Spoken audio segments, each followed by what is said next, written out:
In this video, I'm going to show you how to replace ink cartridges in HP&Y 6120E printer. First step is to switch on the printer, open the ink chamber, so lift it from this side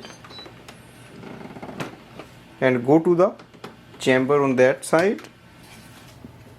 To remove the ink cartridges, you have to press it down and take it out.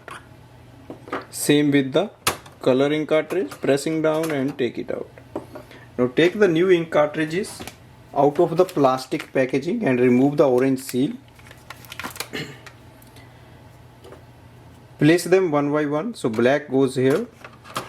Place it here, just slide it in and then push it to lock it. So we are just going to adjust it and then push it.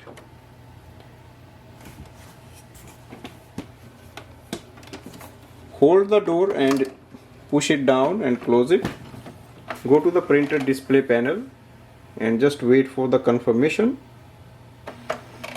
To check the ink level, you can scroll ahead and click on the supplies and it will give you the estimated level of ink.